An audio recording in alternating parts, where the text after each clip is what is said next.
HSC level বা admission level, তুমি যে লেভেলের শিক্ষার্থী হও না কেন, তুমি অ্যাকচুয়ালি একদম হাইলি ইফেক্টিভ ওয়েতে তুমি কিভাবে পড়াশোনা করবা সেই বিষয়ে একটু আজকে আলোচনা করি। তো তুমি যদি হাইলি ইফেক্টিভ ওয়েতে পড়াশোনা করতে চাও তাহলে তোমাকে কয়টা বিষয় একটু মেইনটেইন করা লাগবে। কয়টা বিষয় মূলত খুবই গুরুত্বপূর্ণ, কয়টা বিষয় মেইনটেইন করা। সেটার ভিতরে প্রথম হচ্ছে পাওয়ারফুল মাইন্ডসেট। তুমি যে লেভেলের শিক্ষার্থী হও না কেন, তুমি আইদার অ্যাডমিশন অর এইচএসসি, তুমি যে লেভেলের শিক্ষার্থী হও না কেন, তোমাকে পাওয়ারফুল একটা মাইন্ডসেট রাখতে হবে যে আমি এতদিন পড়ি নাই, বা আমি পড়তে গেলে পড়তে পারি না, আমি পড়তে গেলে আধা ঘন্টা বসার পরে আমার মাথা ঘোরায়, আধা ঘন্টা বসার পরে আমার পড়তে আর মন চায় না। তো তোমাদেরকে একটা কথা বলি, তোমাদেরকে প্রথম যে জিনিসটা মাথায় রাখতে হবে, একটা পাওয়ারফুল মাইন্ডসেট থাকা লাগবে। যে তুমি ধরো আজকে পড়তে বসতেছো, আজকে তোমার মাথার ভিতরে এটা থাকা লাগবে, আমি এতদিন যা করছি ভাই আজকে আমি আজকে যখন পড়তেই হবে, ঠিক আছে, আজকে আমি যখন পড়তে বসি আজকে পড়েই উঠতে হবে।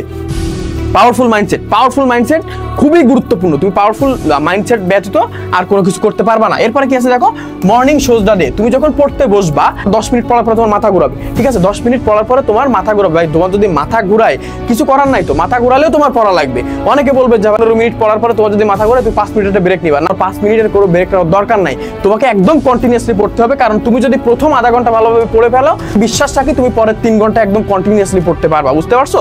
মানে মর্নিং শোজ দ্য ডে মানে উঠন্তমূলক পত্তনেই জানা যায় তুমি মানে দিনে কতটুকু পড়তে পারো। তুমি যখন পড়ালেখাটা স্টার্ট করবা, তোমার যে পড়ালেখা স্টার্ট করার যে তোমার যে গতিটা, এইটাই বলে দেবে যে তুমি আসলে কতটুকু পড়তে পারবে। এরপরে কি আছে দেখো, স্টে ফোকাস।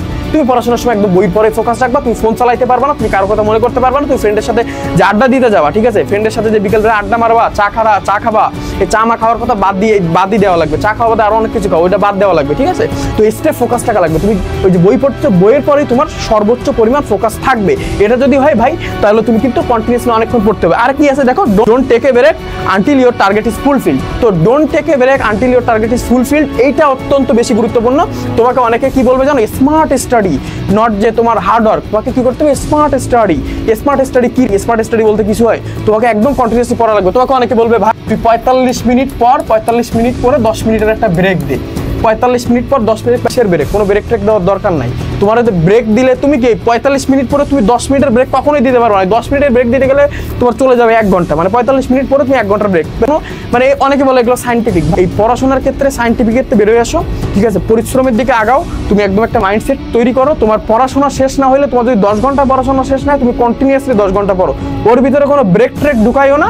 এই যে সাইন্টিফিক ব্যাপার সে বাড়িতে বেরোয় আসো, বাড়ি থেকে বেরোয় এসে একদম কন্টিনিউয়াসলি পড়াশোনা শুরু করো। পরিশ্রম করার মাইন্ডসেটটা তৈরি করো। দেখবা যে তোমার পড়াশোনা কিভাবে আগাইতেছে, তোমার অগ্রগতিটা কি লেভেলের হইতেছে, তোমার ডেভেলপমেন্টটা কি লেভেলের হইতেছে। বুঝতে পারছো? তো এই জিনিসটা মানে এইটা একটু ফলো করার চেষ্টা করো, ঠিক আছে। Powerful mindset, morning show the day, এই যে স্টে ফোকাস, তারপরে কোনো ব্রেক নেওয়া যাবে না তোমার যে টার্গেট ফিল আপ না হওয়া পর্যন্ত। বুঝতে পারছো? এই জিনিসগুলো মেনটেন করো ভাইয়া, তুমি দিন শেষে সফল হবে।